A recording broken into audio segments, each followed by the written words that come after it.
A very good morning to everyone. A warm welcome to our distinguished speaker, all respected participants, and everyone who joining us online through Microsoft Teams and Facebook Live. Thank you for making your time to join us this morning. Before we begin, allow me to introduce myself. My name is Miss Liana Mansor for short, and I am your moderator for today.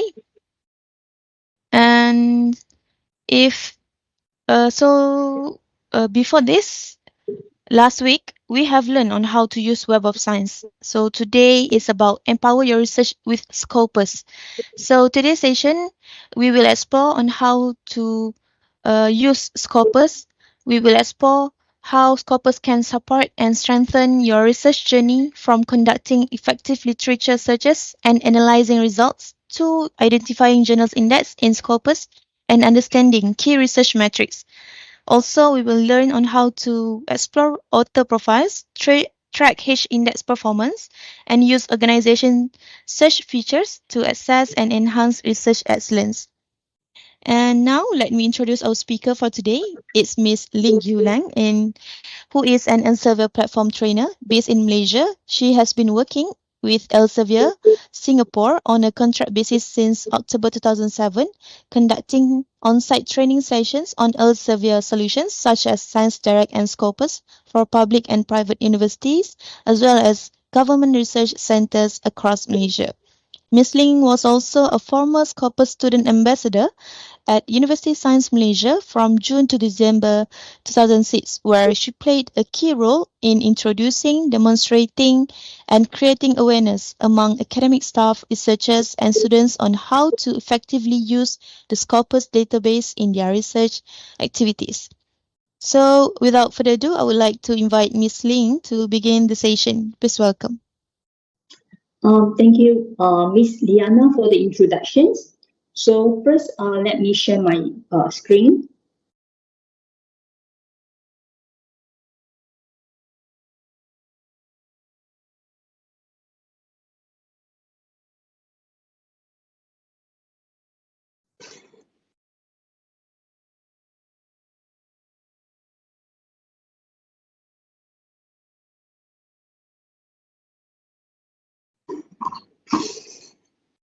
Miss Liana, can you get to view the screen, the slide? Yes, I can see it. It's clear. So I'll start, yeah. A very good Yes, you morning. may. Yeah, a very good morning and welcome to the Scopus training sections. The topics for this morning is empower your research with Scopus.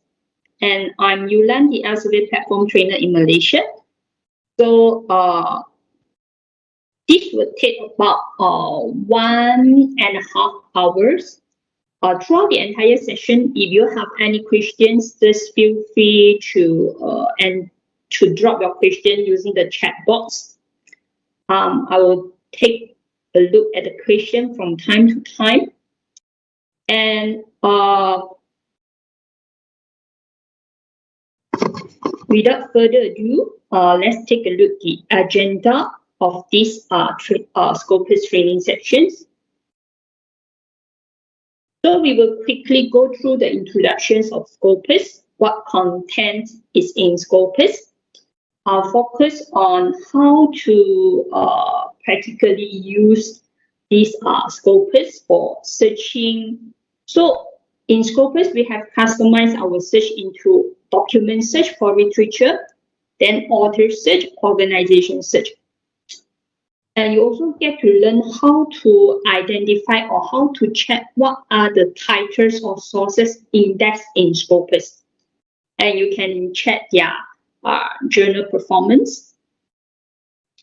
And if we don't have time, we will just skip this research excellence, which is about the organization search. Okay, so maybe it's just for those interested on your specific institutions, publications, like some of the librarians who need to report to the top management or the staff from the research management center, then they need to learn how to search your institution's publications. At the end, I will share with you how to get support, okay, Scopus help if you need any assistance in the future on any things about Scopus. And I will share with you another Elsevier resource to help you in your research, especially it's a e-learning portal where you can watch and learn on your own anytime. So for those who are new to Scopus, Scopus is an abstract and citation database. Okay, it's an abstract and citation database of peer-reviewed literature. It features smart tools that allow you to track, analyze, and visualize scholarly research. The abstract is sourced from about 7,000 publishers. So you can find Scopus have delivered over 90 million documents published by about 17 million authors throughout 95,000 affiliations. You can find more than 27,000 serial titles indexed in Scopus, and more than nearly and there are more nearly about 300,000 book contents indexed. So you can use Scopus to identify and analyze which journals to read or submit to, help researchers to manage the career citation count and check the page index, decide what, where, and with whom to collaborate, track impact of research, monitor the global research trends, find out what already exists in the global world of research, determine how to differentiate research topics, and find ideas. So the content index in Scopus is globally sourced across 105 countries, and it covers 40 different languages, but the abstract and references must be in English. And the content is updated daily. So the content index in Scopus is globally sourced. It covers all the 7 continents, including the emerging countries. Since it's an abstract and citation database, so it's more comprehensive compared to the full text database. So Scopus is the premier source of author and organizations profile. You not just use Scopus to search for the literature. Scopus can help you to understand who is researching what and where with greater accuracy. As I mentioned, you will find when you go to the Scopus, our search will customize to the author, documents, and organizations. Scopus is recognized for its excellence by 5,000 customers, including 150 leading research organizations who continue to choose Scopus for research, assessment, and evaluations. So the two renowned that we always come across every year is this Time Higher Education World University Ranking and the QS. So both THE and QS citation per faculty, means the publication impact, it is part of their assessment or evaluation. And for both QS and Time Higher Education, THE, the publication and citation data from Scopus is used in their evaluation.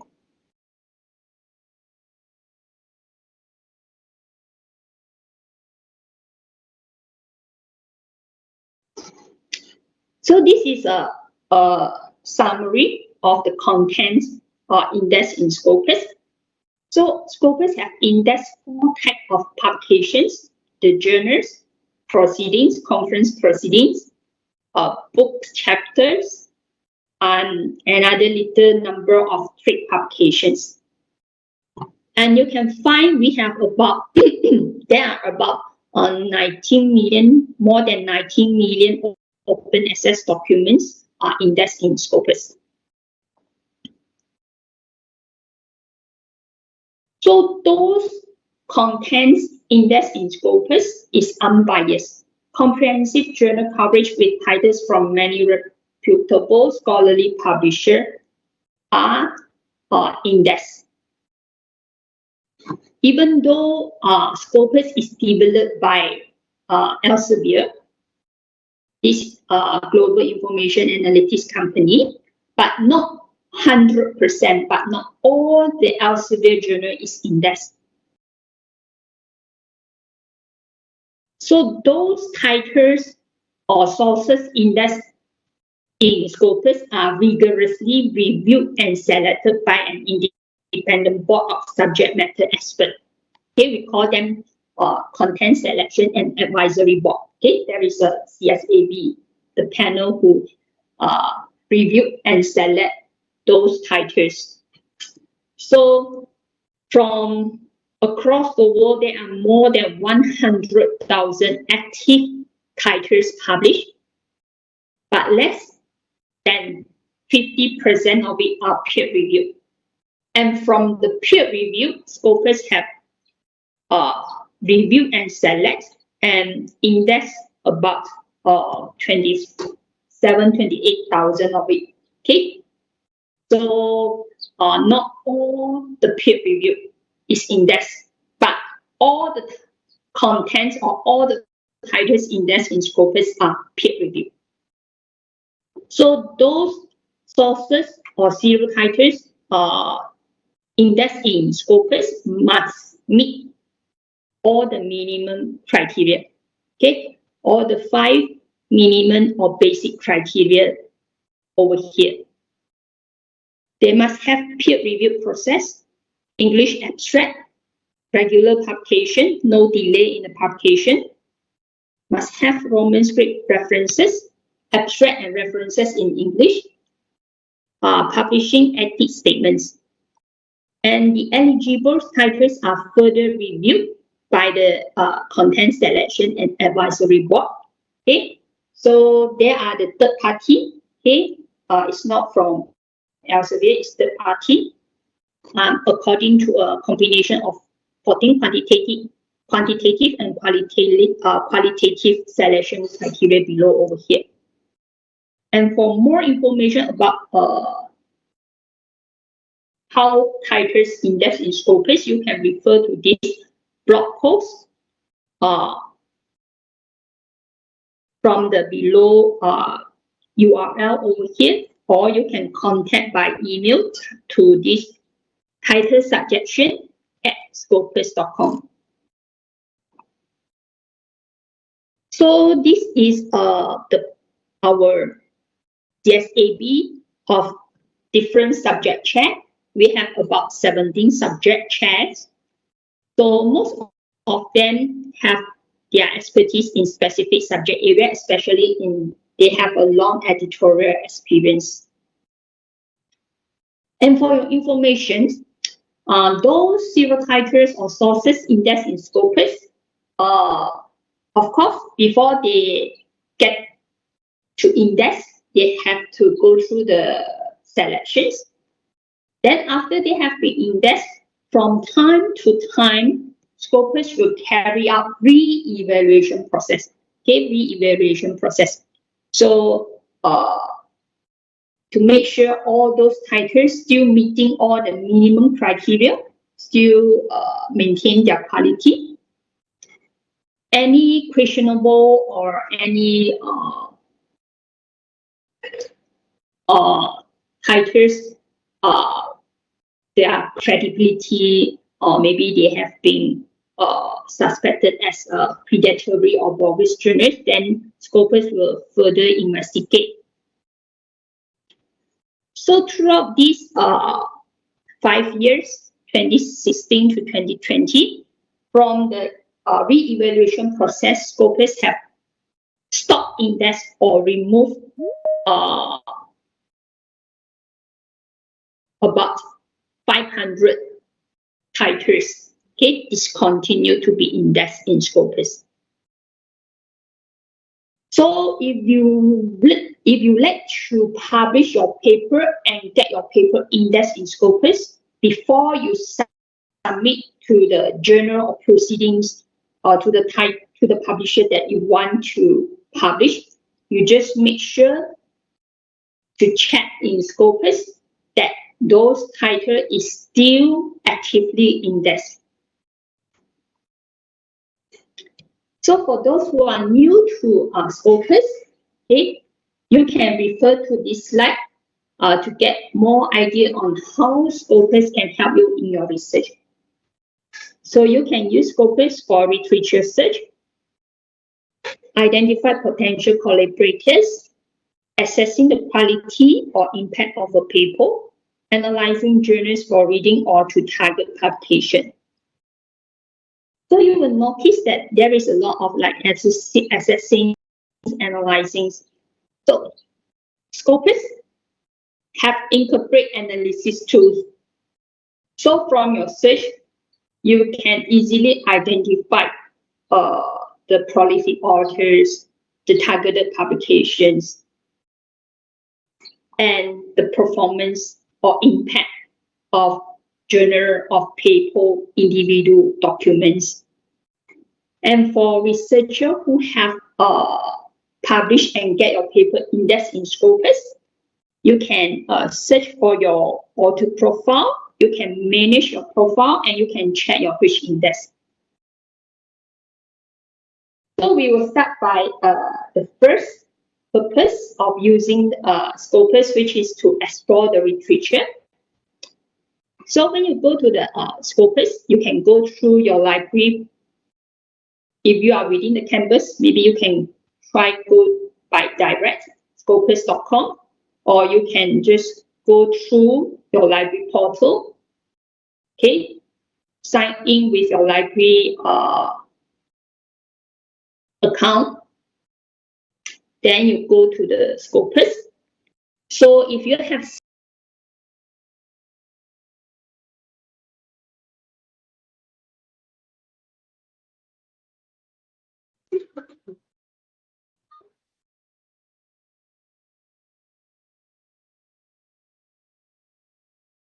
Miss Ling, are you there?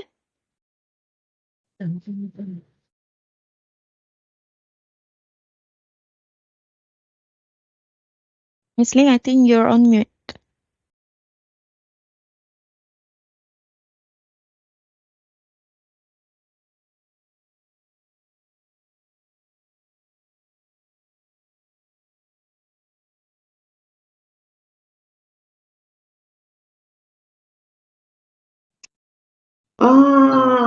so I'm using from the start. No, Or it just happened just now. oh, so that means it. Oh, I don't know why it because I didn't touch that. I didn't touch that. I don't know why it unmute on itself. So thank you. So if you find you can't hear from me, then you just let me know. I All right, sure. also no idea why the mic become unmute because I didn't touch Okay. anything. Okay, I go back to this.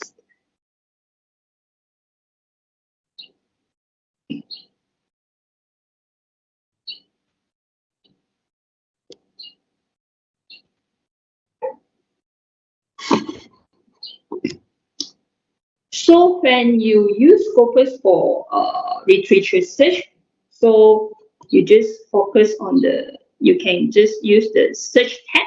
Okay, on the main menu, there is the first is the search tab. And you can find the search customized right away to documents, authors, organizations. Another is researcher discovery. Okay, so to explore the literature, we can focus on the document search. And by default, you will find there is one search box for you. So you can add any terms, keywords, or that you like to search. And it will set to this search field or search parameter, article title, abstract keywords. So actually, this is a drop-down menu. Okay, so when you click on this drop-down menu, you can find altogether about 26 different search fields. Okay, include all fields, but we didn't use all fields as our default because all fields will result in a very large and general search result. So you will set to this so that the researcher can get more relevant results for their search.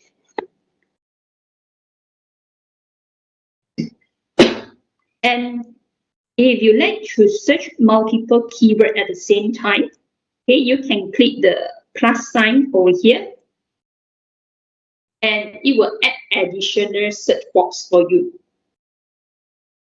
So between each searches, you will find another drop-down menu, and this drop-down menu contains the Boolean operators or Boolean connectors.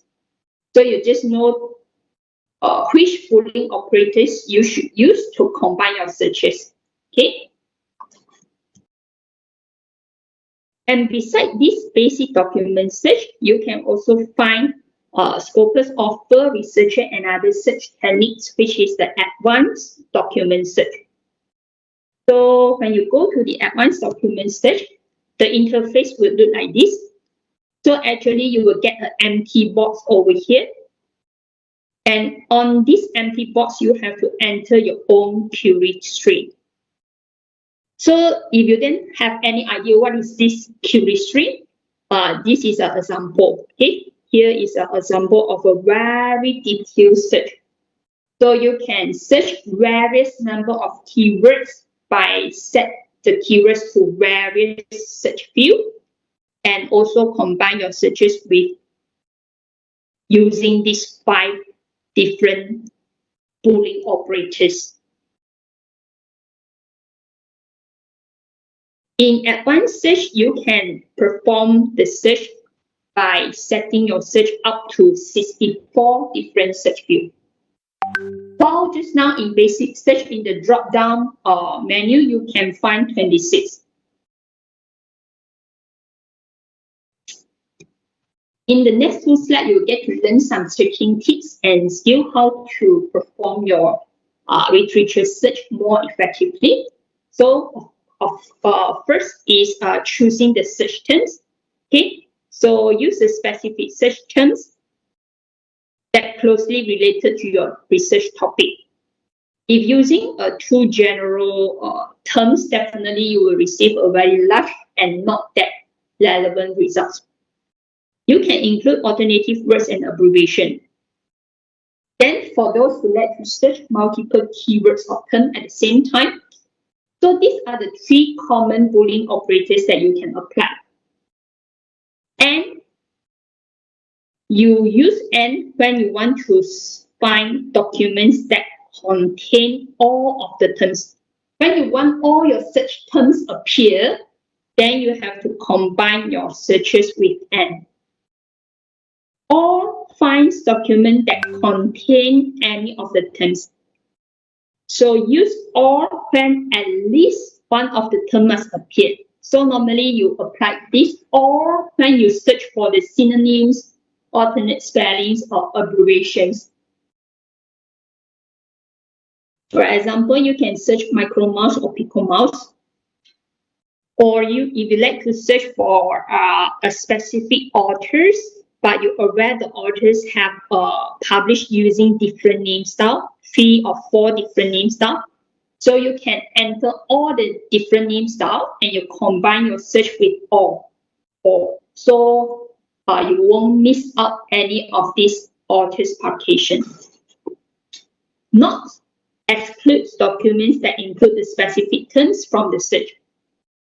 So use not to exclude the specific terms, and this not operator must be used at the end of a search. Just like in this example, micromouse or picomouse, but not rodent. So it will exclude this from the search.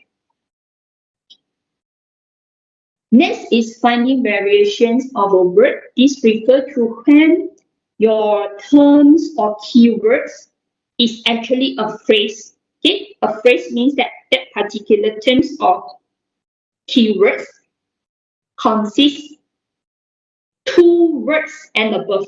Okay, 2 words and above. So over here, we have this example like solar energy. Okay, we have renewable energy, or we have climate change. Okay, 2 words and above. So when you want to search for an exact phrase or for a specific phrase, you have to enclose the phrase with braces or inverted comma. So for example, over here, the braces, solar energy. So if solar energy, between there is a hyphen, okay, solar hyphen energy.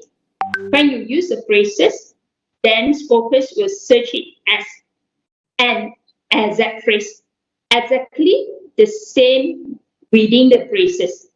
So if solar hyphen energy, then it must appear exactly solar hyphen energy. Must appear exactly the same. But if you use the inverted comma, then Scopus will search this as a fuzzy phrase. Fuzzy phrase means that solar energy, they appear together either with hyphen or without hyphen, or they appear very close together. Maybe solar blah blah blah energy. Okay, normally within the same sentence.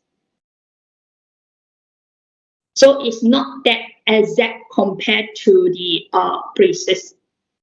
But these 2 words, they must appear together or very close together. They cannot appear far from apart from each other if you have enclosed it with this inverted comma.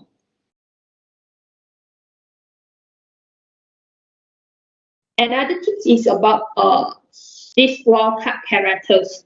Okay, wildcard characters, question mark, or the asterisk.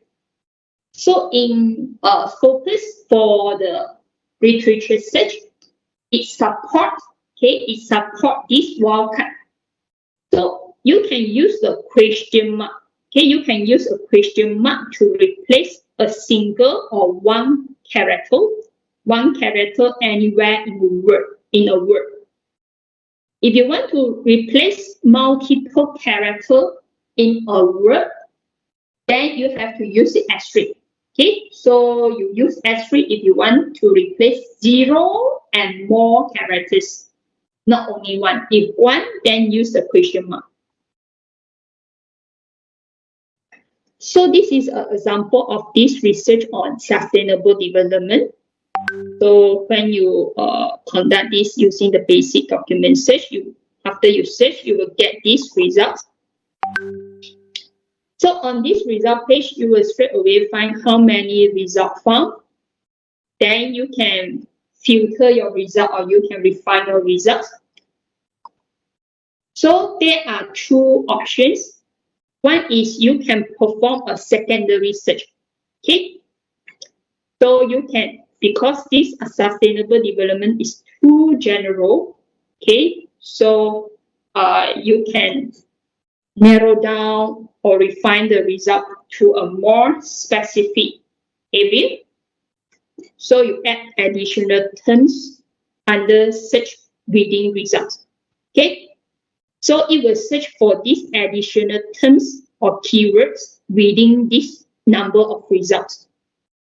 Or another one is you can filter according to the categories available over here. There are more than 10 categories from here down to open access. Okay, so you just click the arrow and you can just select whatever area that you are interested in. Okay, you can limit the result to or exclude the result of. You can filter from more than 1 categories.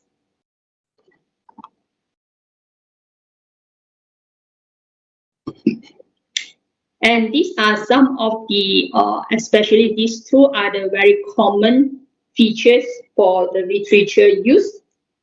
Either you want to export your search results to your reference manager, or you wish to get the full article download in PDF.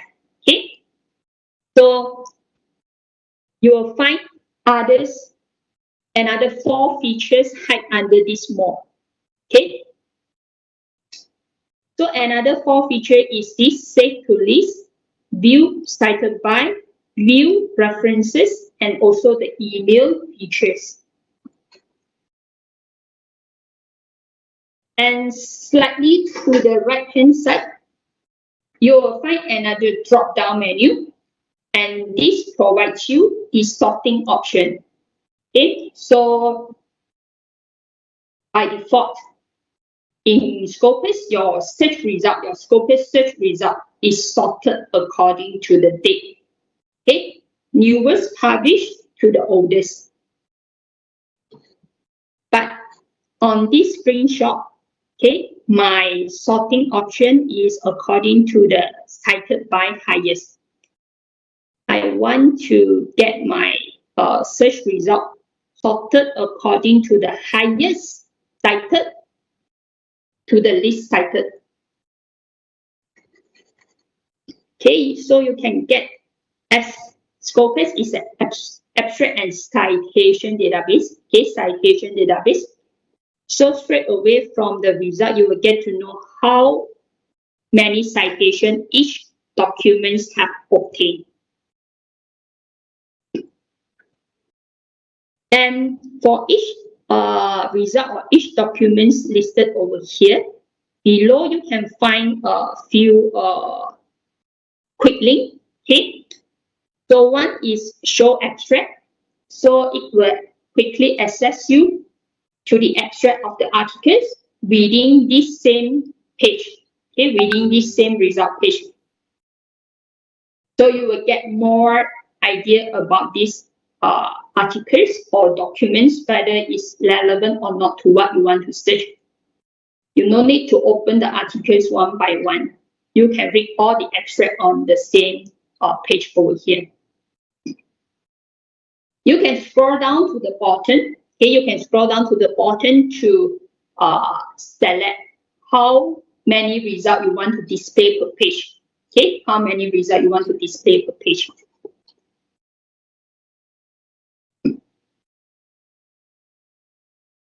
And you will notice that for each of these documents, it will display what type of publications. Okay, the document type. So it's either article, review articles, or others, editorial letters, okay, type of documents. And next to it, if that particular document is open access, then you can find there is a remarks open access. Okay. Number 2, no. Number 3, there is a remarks open access. Number 4, and also remarks. So for those documents which don't have an open access remarks, means the articles is not open access. So whether you have the full text access to that particular document or not, depends on whether your library has subscribed to that particular journal or not. Okay. So if you like, you can check by going through the publisher side of these documents, and further go to check by click the PDF or click at the full text and check whether the full article open or not. Okay, so you can open up these particular articles from the publisher side by click this view at publisher.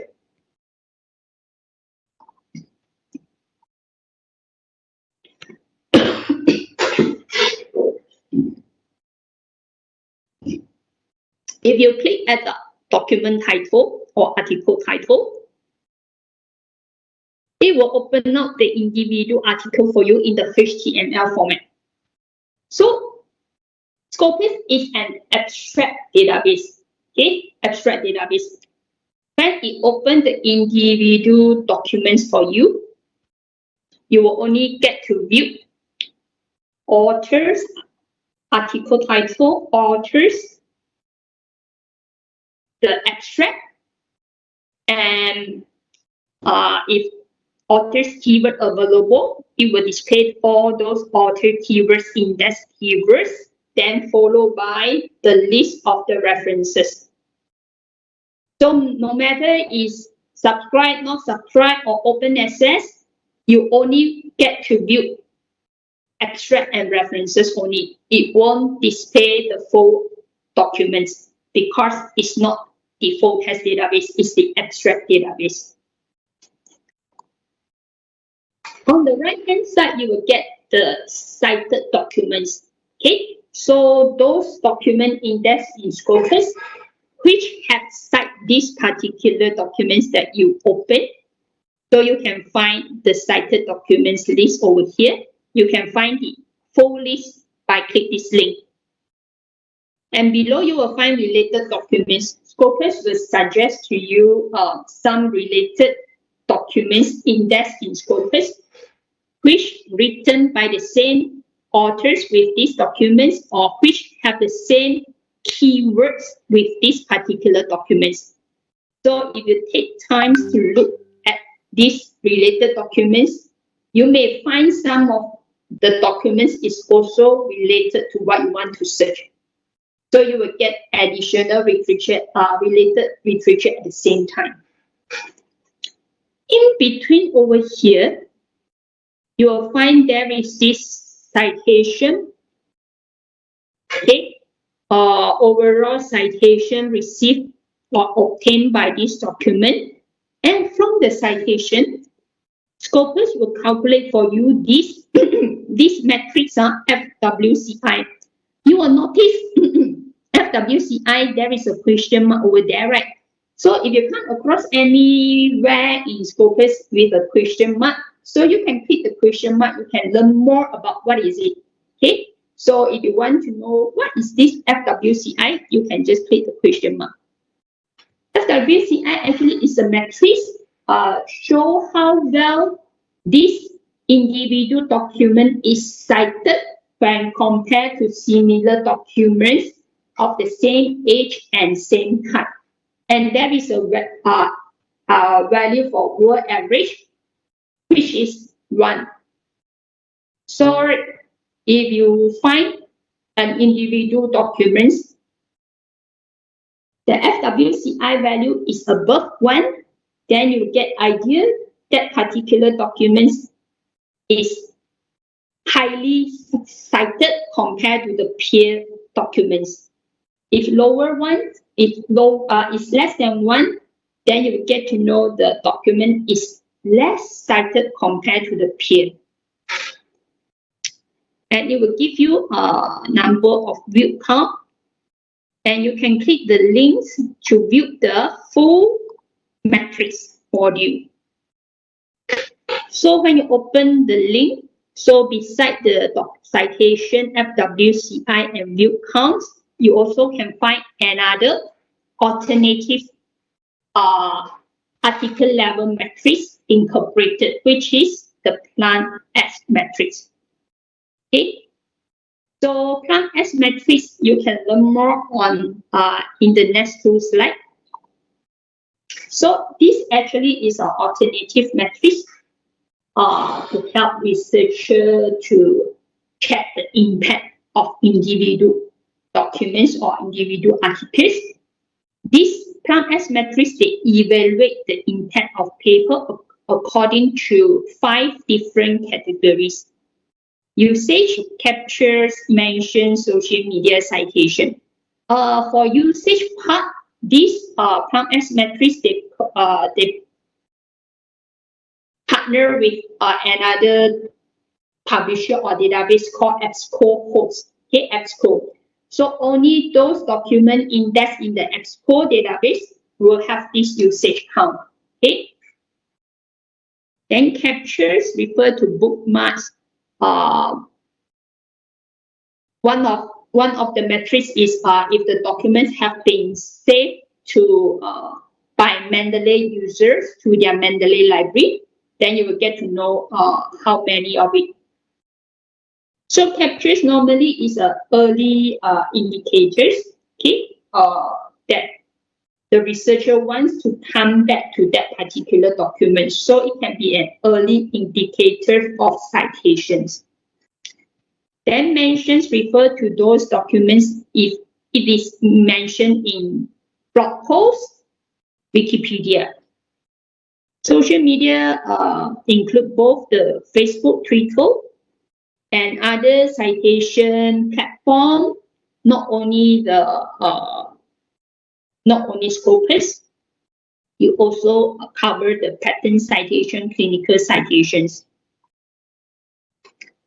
And the plum S matrix actually represent with this plum print, okay, this plum print. So the plum print is dynamic. Each circle in the plum print represent the matrix in the associated category by color. So 5 categories, you will find 5 circles, and it will represent with 5 different colors. So the larger the circle, more matrix or more impact in that category. So over here you can refer how you can export, okay, how you can download the documents. So for the export, okay, so the features on top over here, these features, this row of features, you can perform those features by batch. That means you can select multiple or several documents at the same time and export it or download it. Okay. So for export, you will find these 2 options, whether you want to export according to the file types or according to the reference manager that you are using.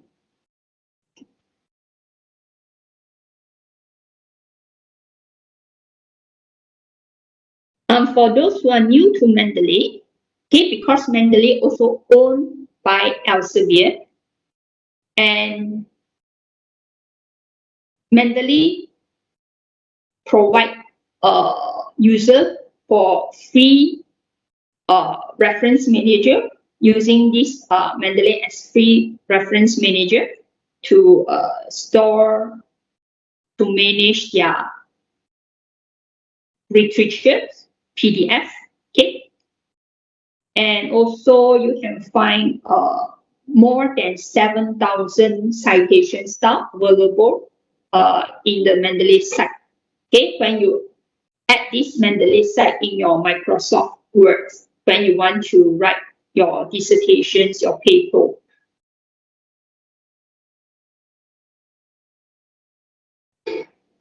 The second feature is the download. Although Scopus is not a focused database, okay, but depends on the publisher. Okay, depends on the publisher. So some documents, of course, those documents must be open access, or those documents has been subscribed by your library. Okay, so you may get those documents PDF downloaded, okay, by using this Scopus documents download manager. Okay, documents download manager. So you just select, if you want to save times, you don't want to check one by one whether you have the full text access to that particular documents or not, then you can just select several. Maximum is 50 documents by batch of download. Okay, 50 documents by batch of download. Then you just pass it to this download. If you are first time using this Scopus download, when you click on download, you will receive a message prompt out. So it will ask you to add the Scopus Documents Download Manager extension. Okay, you have to download the extension to your browser. Okay, so it will detect what browser you are using, Chrome, Mozilla Firefox, or Safari. Okay, so it will direct you to add the extension. So you just follow the instructions, add the extension. After you add the extensions, okay, you can just refresh this page. So now you go to download. Then it will proceed the downloads by display how many documents you have selected. Then you can click at the download and you can check the progress or you can check the status of your downloads at the bottom of your right-hand side. But please bear in mind, okay, because the contents index in Scopus is sourced from about 7,000 different publishers. So they may have some copyright issue, okay, especially some publisher, even though the document is open access or like your library have subscribed to that particular journal, you may not get the PDF or the full articles downloaded from Scopus because the publisher would like you to download from their publisher site so that they can gather all those data for analysis for statistics. Okay, they can get to know how many usage downloads. So after you download, you just check the summary. Okay, how many of the documents have been successfully downloaded. Then you can go to those not downloaded. You can find there is a link provided for those not downloaded. You can find the link chat with publisher. Okay, it's similar with this view at publisher. So if you don't get the documents downloaded, I would suggest you to proceed by click the chat with publisher. That means you further check from the publisher side whether that particular documents you have the full text access or not. Okay. If your PDF has been successfully downloaded, you can check from the download icon over here on top, and the PDF will be downloaded to your download folder in your PC or in your laptop. Okay, download folder.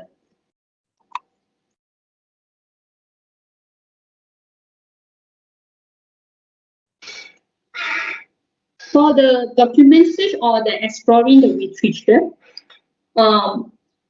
another very useful feature is this analyze results.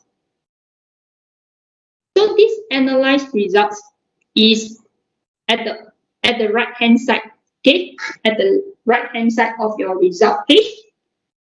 So you just click the analyze result. So it will actually summarize. It will summarize the number of your results in the chart format.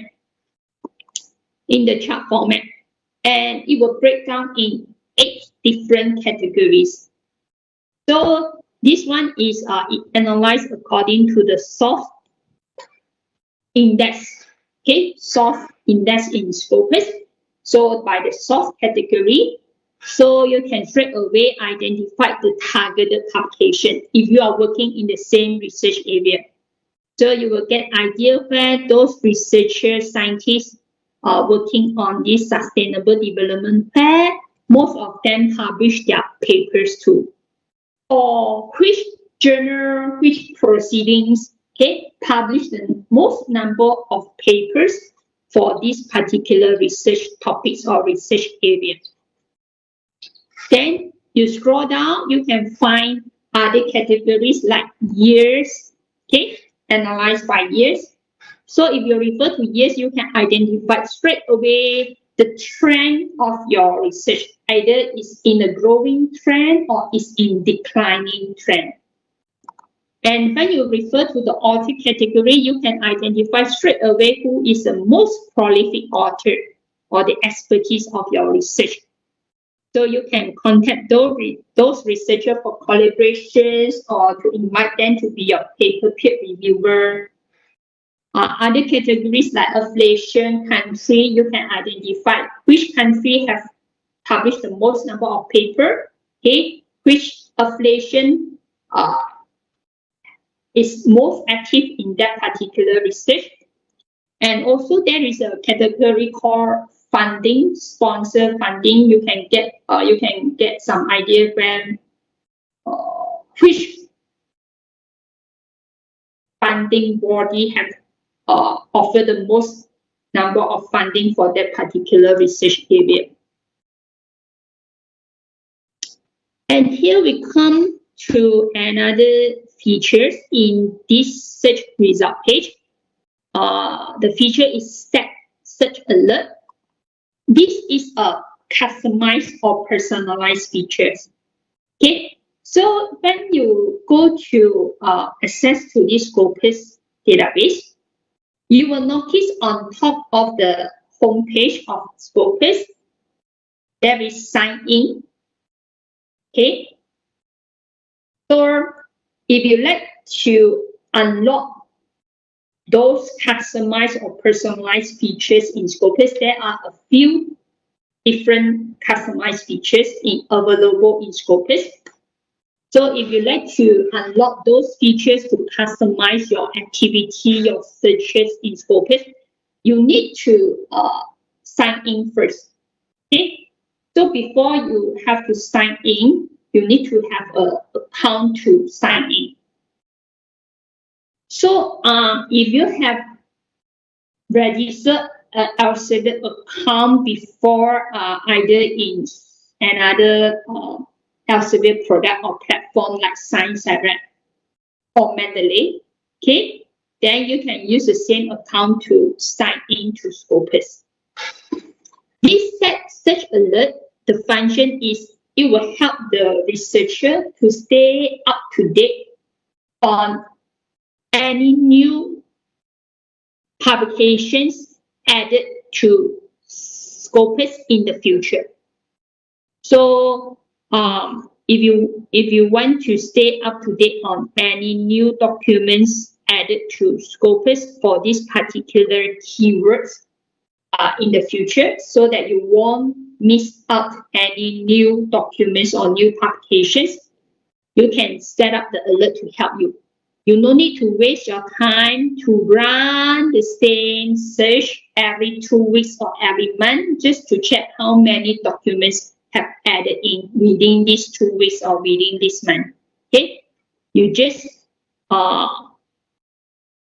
sign in to Scopus with your own Elsevier account that you have registered. Then you can select how frequent you want Scopus to monitor the new paper for you. There are 3 options: daily, weekly, and monthly. You can set up various number of alerts. You can manage, you can modify your alerts anytime. Okay. So you can change your frequency or you can change your email address. You can enter more than one email address. Maybe you have your research team. You want all your team members also stay up to date on this. Then you can add all your members' emails over here. This is how to create an Elsevier account. Okay. So when you have access to the Scopus, then you can click at the create on top of the right-hand side of the Scopus homepage. Then you can register with your email. Or if you already have registered in Elsevier account before in Mendeley or Science Direct, then you just use the same account to sign in straight away. So there is an exercise over here. So if you receive these slides later, okay, you can try these questions. So this exercise actually is based on one search, only one search, which is on this particular research area on fiber composite. Okay, so if you search fiber composite throughout the world, of course, there is a lot of publications. Okay, so in this exercise, I will let you to learn how to filter your results. Okay, so I will let you to focus your search results on those documents affiliated to Malaysia. That means you have to filter according to country Malaysia. Then after you limit your result to Malaysia, then only you go to find the answer for these 3. So you can use the analyze result to find the answer for number 1 and number 3. Okay, you can analyze according to the authors category and according to the source categories. For question number 2, you can just from the result after you link it to Malaysia, you just change the sorting. Okay, by default, you will get your sorting, your result sort according to the date. Okay, so if you want to answer this one, you have to page the number 2. You have to sort according to the cited by highest. Then you will get the most cited paper on top, and you get to know how many citations that particular documents obtain. Okay, then you can check your answers, whether you have performed this particular exercise correctly or not. So we're done with the document search. We're now going to the author search. So for author search, you just change from documents. You click at the authors. Even though in documents the drop-down search parameters or search field, there is also authors options. But if you want to search for individual or specific authors, I would suggest you to use this customized author search. When you want to search for authors, you can enter the author name, search by the name, search by ORCID ID number, or search by keyword. If you search by keywords, means you are using these features.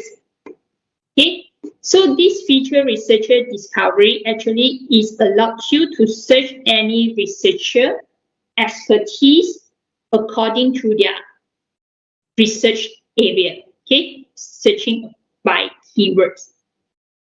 If you want to search authors according to their ORCID ID number, you have to make sure the particular authors or researcher you want to search already have his or her ORCID account connect to Scopus. If there is no connections between ORCID and Scopus for that particular researcher, then when you enter the ID number, you won't get any result because there is no connection. So if you're not sure whether the researcher already connect the ORCID with Scopus, then you just search with name. When you search with name, compulsory, you have to provide last name. And the last name must be on this box on the left-hand side, the initial or the first name on the right-hand side. And if you find the author's name that you search is too general, then you can add the affiliation. Okay, so it will add a box over here. You can just type in the affiliation name for this researcher that you want to search.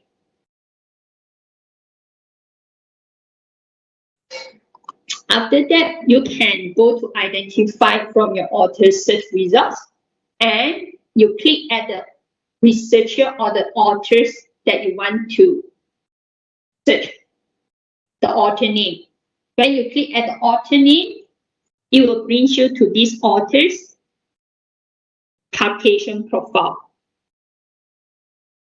So over here, you can view the author's affiliation, Scopus ID. Then over here, the green circle. Okay, this green circle tells you about the ORCID, okay, ORCID. So over here, there is already a link available. You get to know this researcher already have the ORCID account link or connect to Scopus. Okay, so that's why Scopus have this authors link to access you. By click this link, it will access you or direct you to this particular researcher ORCID account. Then here is a summary of the papers that this researcher have published and indexed in Scopus. And from this number of document published index, how many citation obtained, and then what is the H index. So it will calculate according to this document published and also the citation obtained. And below you will find there is another customized feature called Edit Profile. So if you like to request Scopus to make any corrections for this particular researcher profile or author profile, then you have to use these features to submit your request. Okay. And below it will display all the number of paper published by this researcher. You will find the list can be sorted. Okay, can be sorted. And also it was display the list in the tabulated format, and also displayed it in the chart format. Okay, how many documents published, how many citations obtained. When you scroll down a bit, you will find below this chart there is another information about this researcher, which is the author position. So these author positions refer to from this much number of paper or document published, how many of the documents this author is the first author, the last author, or single author.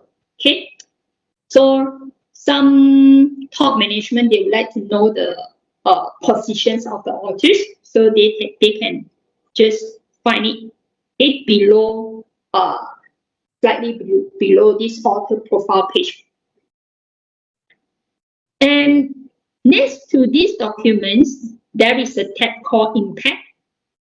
So when you go to the impact of the authors, you will get to know from the number of documents published by the authors, how many of the documents met the UN Sustainable Development Goals, SDG. Altogether have 17 goals. Okay, so from here you get to know how many of the documents met those SDGs. And you get to know from, there is a collaboration over here. The first is the international collaboration. Okay, how many of these authors, researcher collaboration is international collaborations? Then the below one is the corporate collaborations. Okay, corporate collaborations. And when you scroll down, okay, from the impact, you scroll down, you will get others impact of these authors, like how many of the documents is in the top citation percentile. Top citation percentile refer to those on the top 25%. Okay, top 25% most cited. Then this is in the top 25% journals. And another is average of this researcher publication. What is the FWCI value? And just now, on top of the author's profile, there is a H index, right? Okay, next to the number of paper published, citation obtained, there is a H index. So below the H index, there is a link, okay, H graph. So when you click the H graph link, it will bring you to this page. It will bring you to this graph. Okay, so it will display how the H value, H index value for this researchers being determined. Okay. The calculation actually is very is at the back end is very complicated. There is no formula. Okay, but there is a definition. Once you understand the definition of this H index, then you get to know why your H index is higher or lower when you compare your H index value with another colleague or another peer who working in the same research area. Okay? So H index is the highest number of papers or documents a scientist has that have at least that number of citations. So as of yesterday or as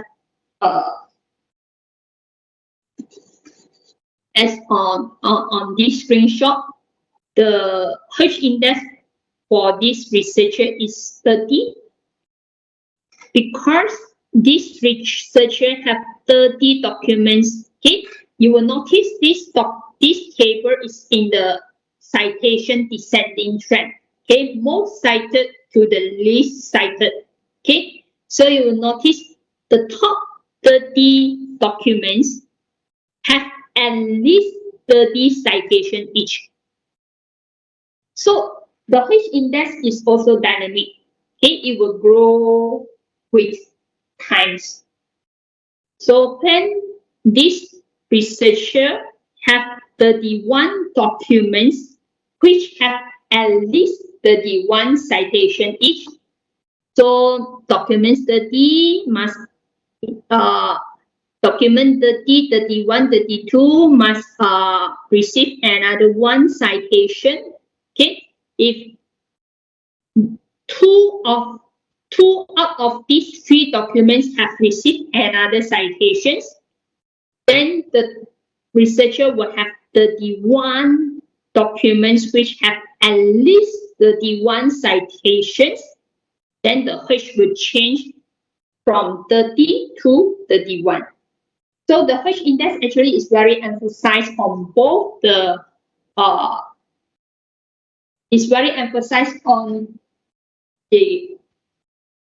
both the productions and the quality. Okay, so you have to continuously produce, publish papers, index in Scopus, and your paper must cited by others. If you publish a lot of papers, index in Scopus, but nobody cite or very little citation, maybe 2 citation, 3 citation, no citation, 0 citation, then your H cannot grow. Okay. Below the H graph, you will find others analysis output like documents by source, by type, by year, by subject, and the list of the co-authors. So we go back to this author's profile. Okay. So over here, you can find from this screenshot how to request corrections. Okay. So you have to sign in with your Elsevier account before you can proceed. Okay. So if you already signed in, when you click on this, then it will proceed you to this. So you just select whether you request the corrections by yourself or you are doing this on behalf. Okay. After that, you will start to review. So there are 4 categories you have to review before you can submit the request. Okay. First, you have to review your names and your organizations. So I would suggest you to select the correct name, the last name, correct last name, correct first name, and normally use the full name. Okay, the full name. And you will continue to use this name star for your future publications. And for organization, you can only select from here. Okay, so if you are just newly transferred to these institutions, so you may not get your new institution appear in the organization's drop-down menu. Okay, because in Scopus,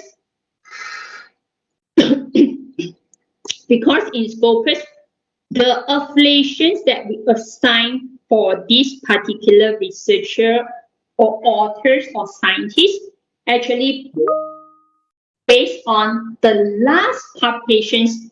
Okay, the latest articles or documents they published where they affiliated to. Okay, so it's based on their latest paper published. Then after that, you can review the documents. So it will display the list of all the documents grouped under this researcher name. Okay, so you just spend some time to go through the list of the publications. If you find this is not your documents, then you just remove. Okay, because there is so many researchers throughout the world who have similar name, especially some new researcher. Their publication may wrongly group to your profile. Okay, and at the same time, after you go through the list, at the end you will notice this one: search for missing documents. So if you're very confident because you have your publication record on your table, when you check, you're very confident you still have 2 documents which have been indexed in Scopus but not appear in this list. Okay, then you can go to click this one, search for missing documents, to search for the missing documents. One time, one document. So if you have 2 missing, you have to repeat this step 2 times.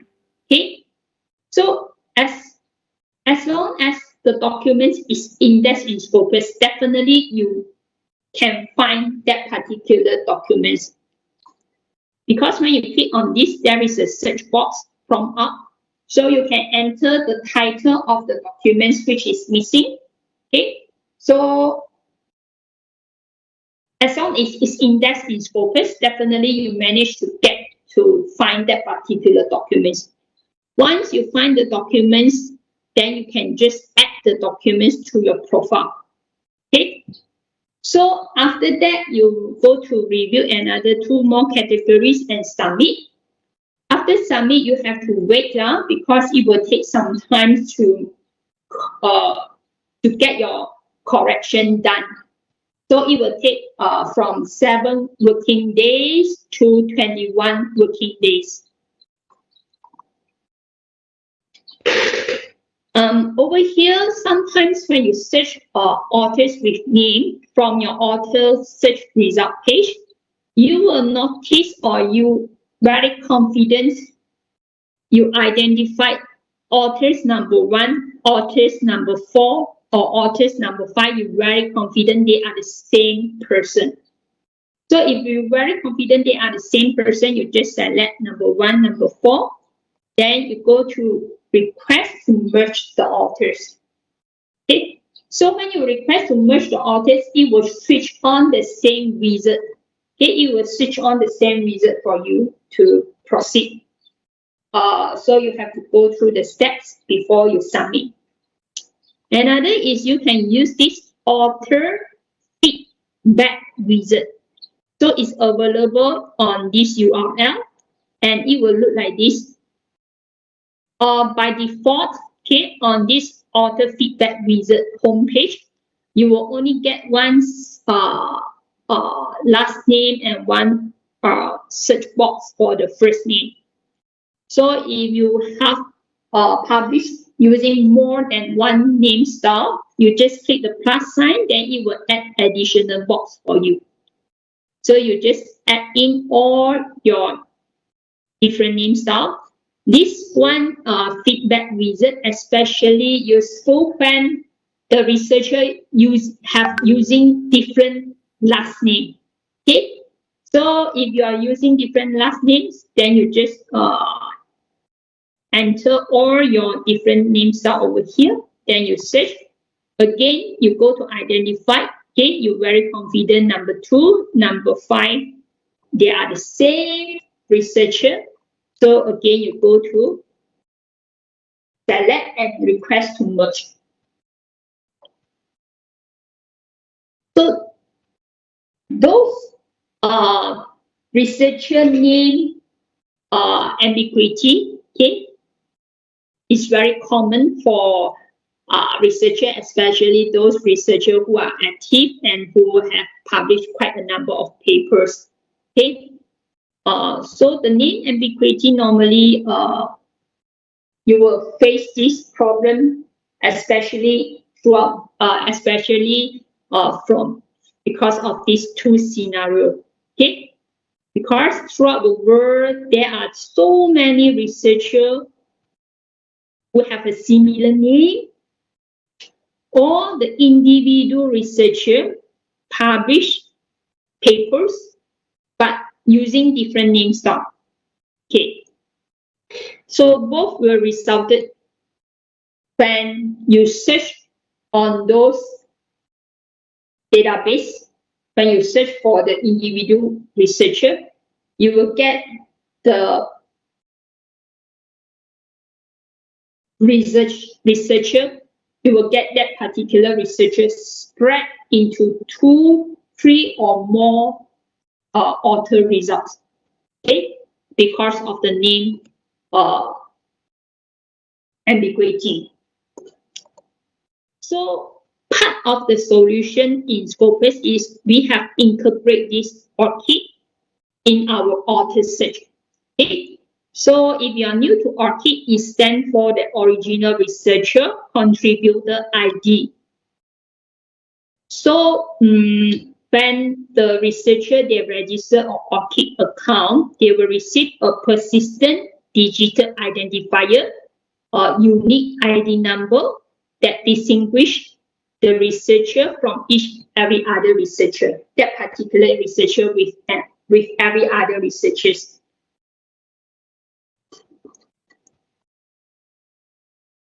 And you can learn more from this ORCID official website, and you can find from the website there is a frequently asked questions. So a lot of the researchers in Malaysia, they have this research gate. So ORCID is quite similar like the research gate.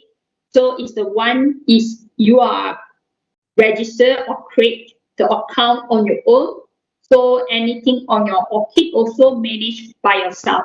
Okay. So over here, this is a screenshot on the example of how to connect your ORCID with Scopus, or for those who totally new to ORCID, who haven't registered ORCID account yet, you can register an ORCID account straight away from the homepage, straight away from the Scopus platform.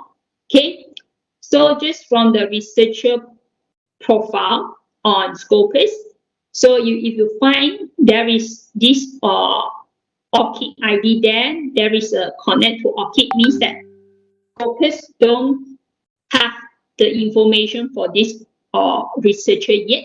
So you can just click this link. Then if you haven't have an ORCID account, you can register or create an ORCID account by click register, fill in all the information required. Okay. Then another one is for those researchers who already have ORCID account but haven't linked or haven't connected to Scopus. So if you already have the account but you haven't connected, you just click the link also, and you will notice on top over here there is a sign in. Okay, so over here you can sign in to your ORCID account using the email that you register or using your ORCID ID number. Okay, so you just sign in to your ORCID account. Then after that, you have to click and authorize. That means you have to give authorizations for Scopus to access your ORCID account. Then you have to go through all these steps.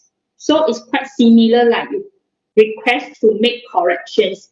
Okay, so you have to complete all these steps before you completely get your ORCID connect to Scopus.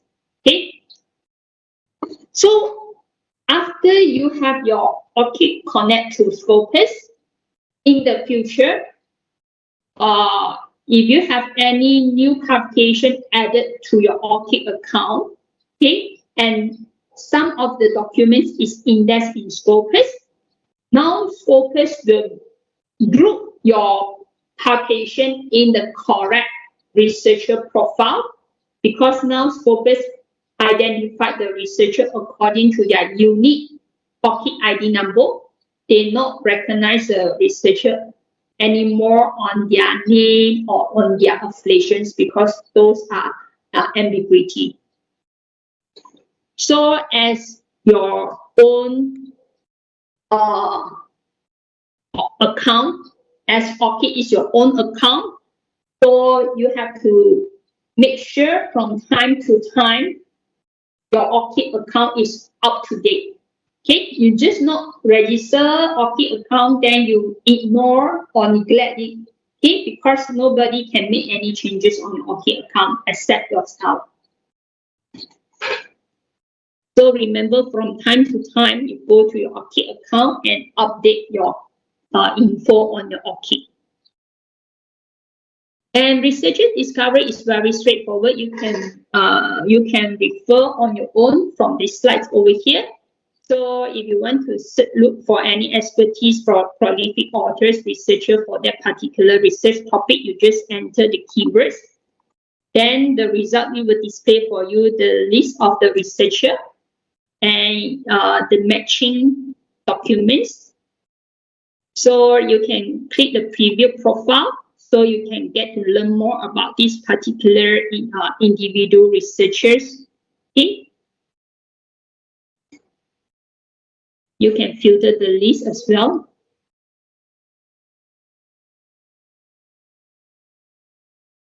So over here, for those of you who like to publish, especially you want to get your paper indexed in Scopus. So you have to identify the sources, the journals, proceedings, or the books that you like to publish. Is it indexed or not in Scopus? Okay. So you can go to Scopus to find out. So before we go to that, in the next 2 slides, you will get to learn about this matrix. Okay. So when you conduct your searches in Scopus, you will come across a basket of metrics. So just now in the document search, we have come across the article level matrix like FWCI and also the PLUM-S matrix. Then when I present about the author search, we get to know the H index. Okay. So later, when we go to check on the sources or the titles index in Scopus, we will get to come across the journal level metrics. Okay, so how to make use of those multiple metrics or the basket of metrics actually depends on the purpose. Okay, so you can refer the use of these metrics over here.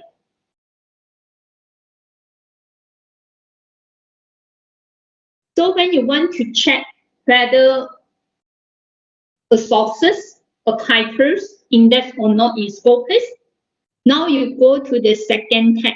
On the main menu, you go to the second tab, the sources. So this is how the sources look like. Okay, on top you can find there are 4 options for you to identify or to check about those titles index in Scopus. So you can filter by subject area. You just click over here on the right hand side over here, you just click. Then there is a drop down menu, more than 90 subject categories. You can select more than one category at the same time. Then it will filter for you the list of the titles indexed in Scopus for that particular subject. Then if you search by title, that means you are searching for specific source titles, journals, or the proceedings, or the books. Okay, you just enter the title of the journal, proceeding, or the book on the right hand side over here. And you can also search according to the specific publisher. Okay, you just enter the name of the publisher, or you can check according to their ISSN serial number. So over here, it will tell you how many titles is indexed in Scopus. But you notice there is a lot, right? but some of those titles already stop index or discontinued. Okay. And on the left hand side, you can filter the list according to whether it's open access, journal, or according to their performance. Okay. Performance wise, over here we refer to the SAT score percentile. Okay, SAT score percentile. So the highest is the top 10%, then first quartile, second quartile, third quartile, fourth quartile. Okay. We don't identify our titles, or we don't classify our titles into Q1, Q2, Q3, Q4. We will just tell you their percentile, SAT score percentile, and then whether they are on the first quartile, second quartile, third quartile, according to their SAT score percentile value. And over here from this list, right, actually, you can download these titles, Scopus titles, in an Excel file, into an Excel file. Okay, so you can check those lists anytime. You just click over here, download, and you select this one, Scopus source list download options. Okay, you select download the Scopus source title list. So the list will be downloaded in the Excel file. When you open the Excel file, you will notice it will break down into very details.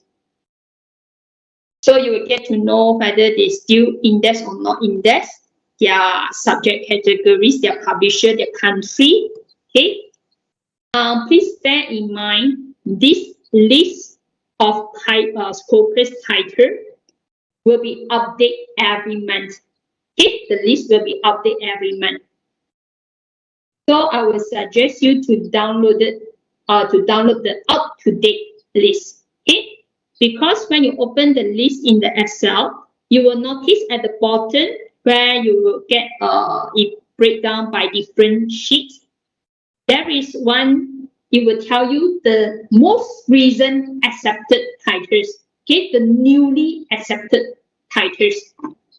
And another one is the newly discontinued titles. Okay, so those newly discontinued or those newly accepted, maybe they haven't reflected yet on the Scopus sources. On the sources, okay, you may not get the newly accepted title display yet. Okay, but from the list you will notice. But if when you download the latest list, okay, when you download the latest list, and when you click at the individual title listed on the sources just now, when you click at the individual titles, it will bring you to this source details page. So you will get to know their coverage year, their publisher, their subject area. On the right hand side, you will get to know their 3 different journal metrics. So Scopus provide researcher 3 different journal metrics because there is no single metrics fair enough, okay, to measure the performance for journal level. Okay. So Scopus provide or incorporate or provide 3 journals metrics so that you can use them to complement each other. Then over here we will focus on the SAT score, okay, because the SAT score matrix is developed by Scopus, and there is a formula. Okay, you can the SAT score value, there is a formula you can validate. Okay, why the value is this, and it's current and it's transparent. Okay, you can click the drop down menu if it has been indexed from some years already, then you can find their previous year SAT score value. And every year, once we fix their SAT score value, we will give you a track code, and you can keep track their upcoming performance. And the threshold value will be updated every month. And below this, you will break down by the subject categories, and you can find the percentile for each of these subjects.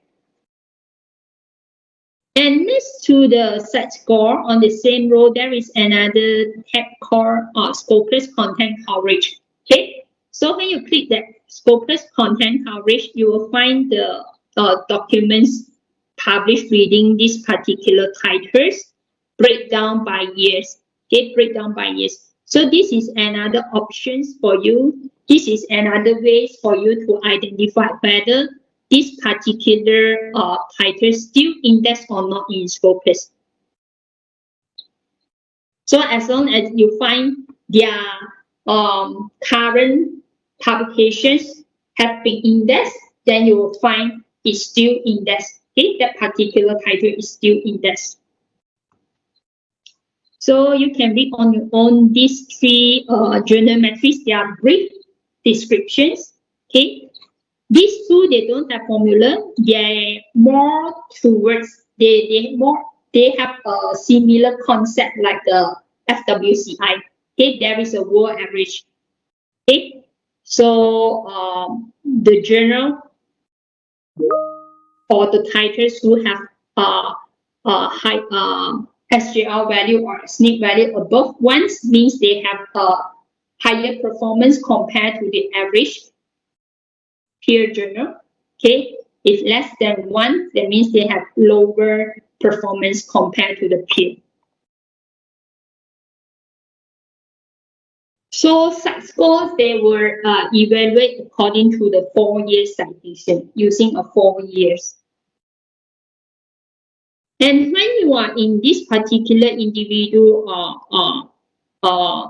titles details page or sources detail page, you will notice on top of the right hand side there is this feature called compare sources. So this compare sources actually is a feature which allow the researchers to compare performance for up to 10 sources at the same time. Because sometimes when you before you decide which journal or which proceeding or which serial title sources that you like to publish or result or publish your papers, maybe you will shortlist a few, maybe 3 or 5 titles targeted publications that publish in your research area. Okay. So from the 3 titles or 5 titles, you will go to identify, you will make a comparison to identify among these 3 which have a higher performance, which is the second, which is the third, which have the lowest performance. Okay, so maybe for the first trial, you want to submit your papers to the highest performance titles. Okay, so this, it will help you to make a comparison up to 10 titles at the same time. You just need to enter the title one by one. Okay, if you have 3 titles you want to compare, you just repeat 3 times. Okay, every time you enter the title, you search. Then if that particular title is indexed in Scopus, definitely you will find the title displayed. Okay, so you just add the title or you just check the titles, and the titles will be and the chart will be created. So from the result, you will get various number of chart. By default is the site score by year. Okay, then you will get also the SJR value by year, SNP value by year, then citation by year, total documents published by year, percent not cited, percent review papers, and so on. So straight away you can identify which have a higher performance, which have a lower performance. And last is about the organization search. So this will help you to identify or to know how many documents have been affiliated to your institutions. Okay, straight away you will find from the result, okay, how many documents have been affiliated to these affiliations and how many authors. Okay, the list of these authors include also those authors, those co-authors, okay, those co-authors with the your university authors, your researchers. Okay, and straight away from here, either in the table format or in the chart format, you can identify straight away which subject. Okay, if you filter by subject, by default is sort of filter according to the subject. So you get to know straight away which subject contribute the most number of papers for your institutions. And from the list of the documents, you can go to this impact on sustainable development goals. So same like the individual researcher. For individual affiliations, you also can get to know how many of your publications met the 17 SDGs. Okay, met the 17 UN SDGs. And this is when you click at the list of the documents affiliated to your institutions. When you analyze straight away, you can identify the trend of your institution publications. It seems that it's not continuously growing. Some years it's dropping. And if you refer to the authors, then you get to know who researcher or academicians publish the most number of paper for your institutions. Okay, where they publish their papers through, and where they get their funding. Most of them where they get their funding too. Okay, so from here we get to know the top one is from the Ministry of Higher Education, and the second is from the institutions itself.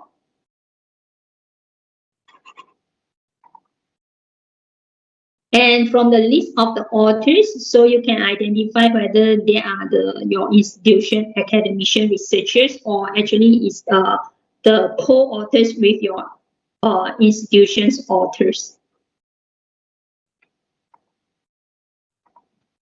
So if you need any assistance in the future, you just scroll down from your document search, okay, or from your search tab, you just scroll down to the bottom.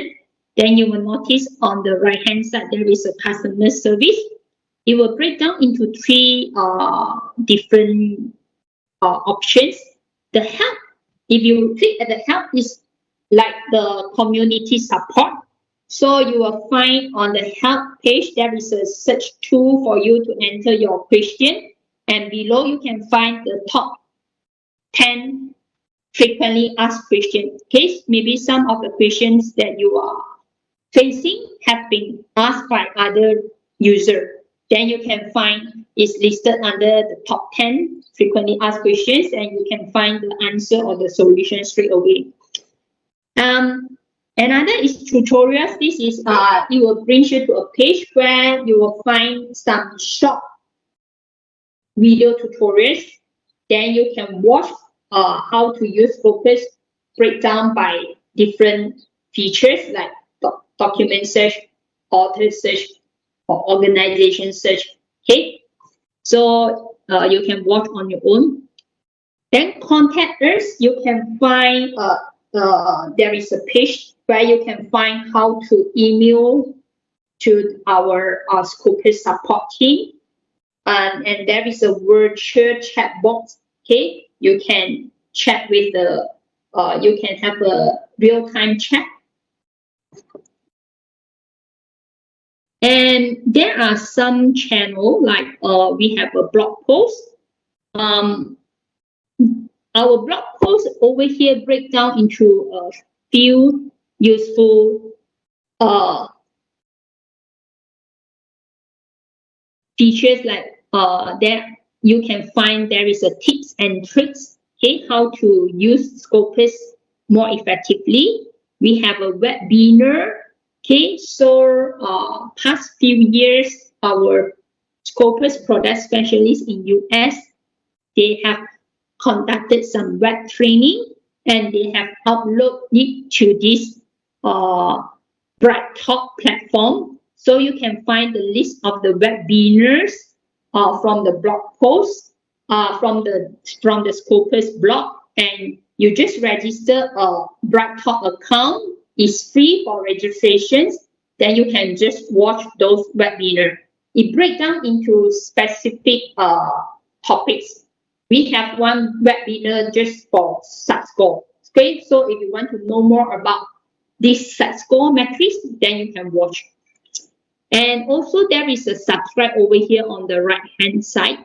So if you like to follow our blog, we have, if Scopus have any new release or any announcement, it also will announce over here on the blog. And if you subscribe, you also can receive our Scopus newsletters. You can use any email address that you regularly use to subscribe. Then you can follow the Twitter. You can also find, we have a link guides. The link guides also break down by features like searching Scopus, author profile, affiliation profile, or organization profile. Okay, browse the journals, how to register or individual account for customized features. So you can refer this to refresh your knowledge about this Scopus. Okay.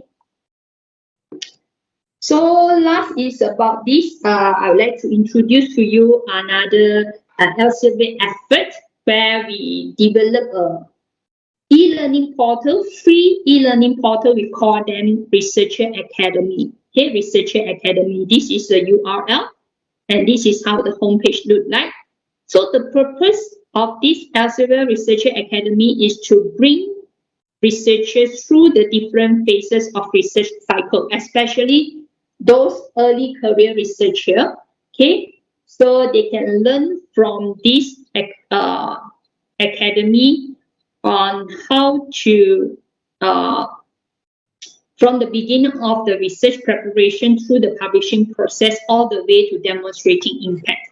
Okay, so especially if you are new to writing and publishing, so throughout the different phase of the research cycle, you can click in the respective phase over here, and you can find some relevant training courses or interactive training courses or on interactive tutorials or training modules like research preparation. You can find about apply for grants, then writing, publishing, peer review. This is, you get to know more about the publishing process, the peer review process, writing, how to write good scientific papers, and even for those already published paper, how to promote your papers for more visibility using some social media and so on.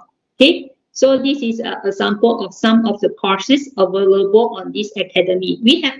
We have about 60 different courses. Okay, so you can watch and you can watch anytime on your own. You will notice there is also a personal login. Okay, so you can use the same Elsevier account to sign in. Especially for all the courses, once you complete it, you will receive an e-certificate. Okay, so you can download from your profile. So that's all for this Scopus training sections. So if you have any questions, just feel free to drop your questions in the chat box. And I would like to seek your cooperation to feedback on these training sessions by taking an online feedback survey on this Microsoft Office form by enter this URL, or you can just scan this QR code. I will go to maybe some of you not convenient to scan the code, then I will copy paste this URL in the chat box. All right. Thank you, Miss Ling. Miss Miss- Liana, can you check yes, any thank you. questions? Yeah. Can you hear me? Can you hear me, Miss Can you Miss Ling? check? Miss Ling, Can can you you hear me? help?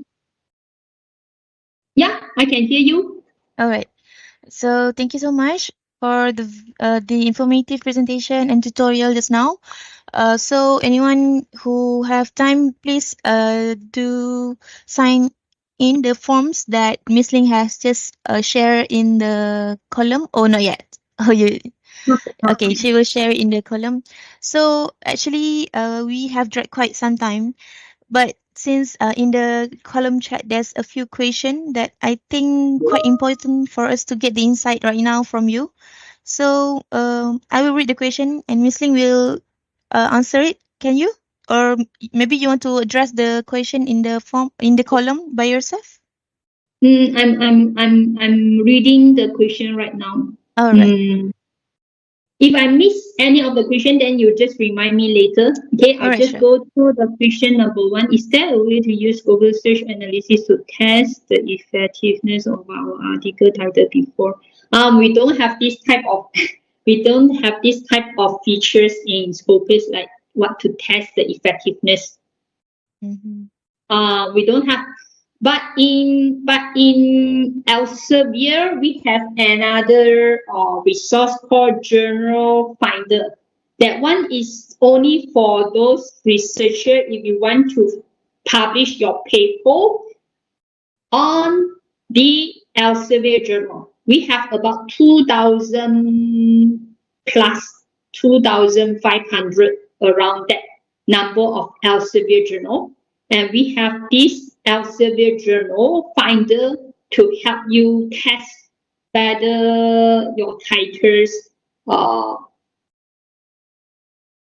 actually not to say test the effectiveness. We can just tell that if you like to publish your papers with the Elsevier journal, so through that Elsevier journal finder, it will help you to identify the suitable journal for you to publish, because not all the journals match your research or match your scope of your research. Okay.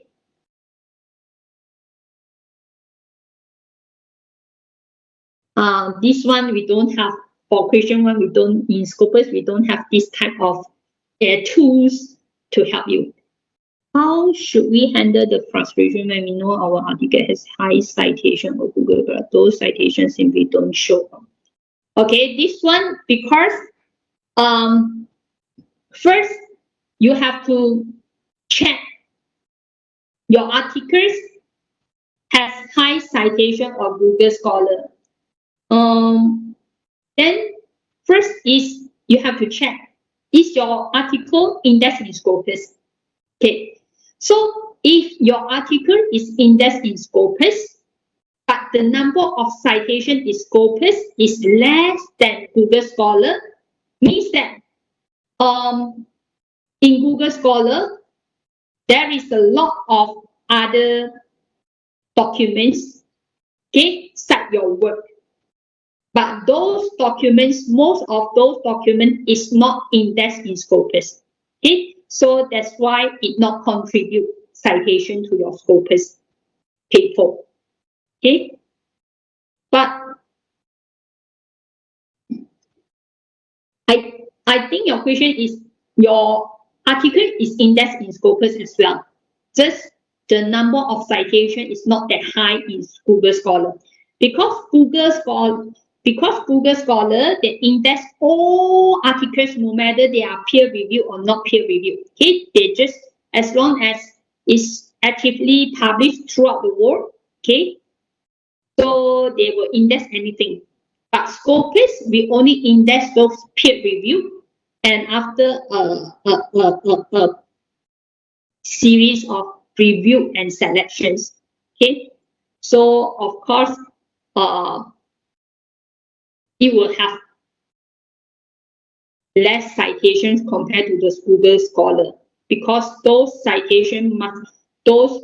papers or documents that cite your works those documents must also index in Scopus. Or we can obtain the list of affiliation name variants used in Scopus for our institution. Malaysia, previously, if I'm not mistaken, this information could be accessed through the affiliation search. Since that this feature no longer provides a complete list of name variants as it did before. This one have to check. I'm not sure whether your institutions or representative. Actually, just now I show you for individual researcher, that means on the individual author's profile, there is features where you can edit the profile by request corrections, by request Scopus to make a correction for that particular individual researcher profile, right? So for affiliation profile, we also have this wizard to correct the affiliation publication profile.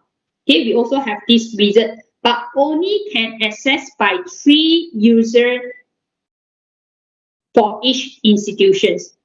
So I'm not sure whether your institution, the representative or the 3 user, one of them have request any correction before or not. Like maybe in the future you would like to just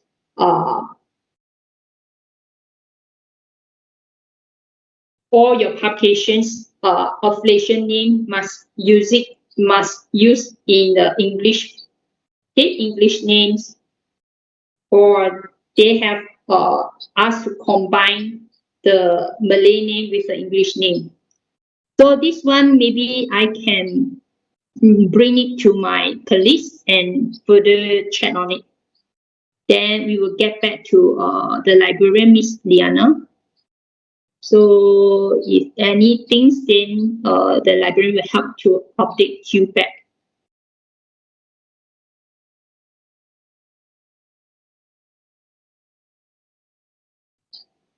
To me, I think Scopus is user friendly because actually you just need to identify.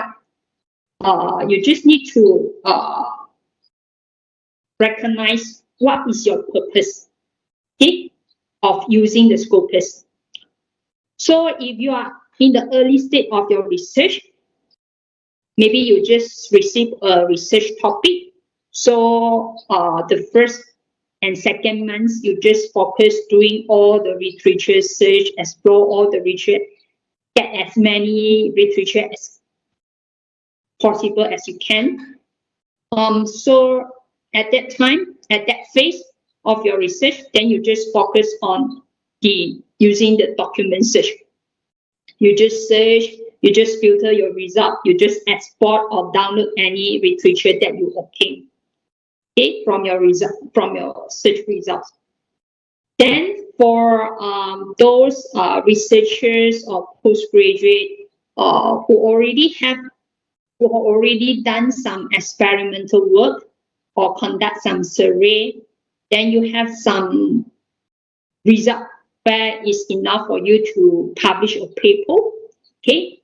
Then now when you want to identify whether the journals or the proceedings that you want to publish, is it indexed or not indexed in Scopus? Okay, because you want your papers to be indexed in the Scopus if it gets accepted in the future. Okay, so then you will go to Scopus, you will go straight away to the sources.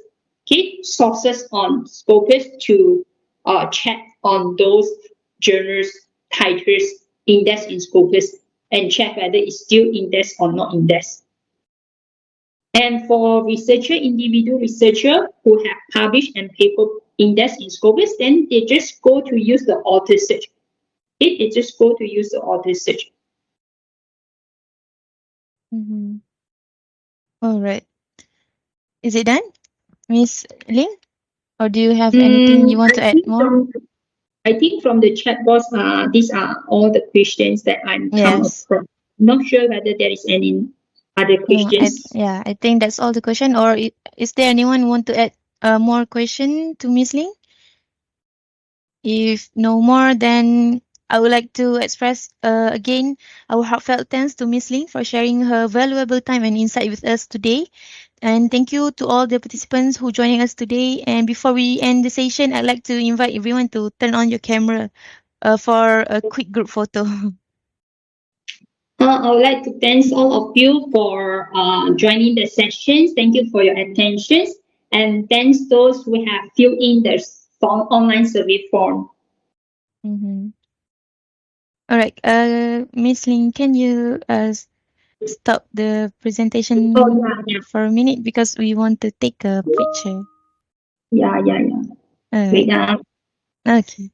okay. So everyone, can you open your camera for us to take a quick group photo, just for a minute? Yeah. Okay. Okay. Is everyone ready? Anyone else want to open your camera?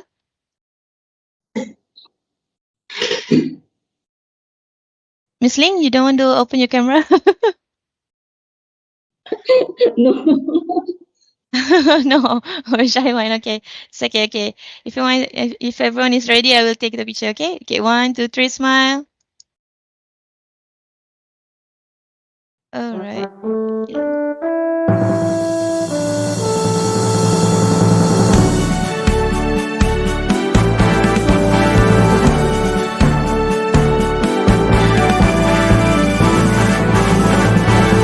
Perkasa jati diri, berilmu dan berbudi, bertekad curah bakti demi berdiri. Kami menjunjung cita, harapan nusa bangsa, pelapis beretika, pejuang negara. Atur langkah pimpinan berbekal pengetahuan di dunia tanpa sempana, berazam pertahankan maruah kedaulatan, setia tiada batasan. Bukan jasad semata, kami membina-bina agar negara kita kekal merdeka. Atur langkah pimpinan berbekal pengetahuan di dunia tanpa sempana, berazam pertahankan maruah kedaulatan, setia tiada batasan. Ikrar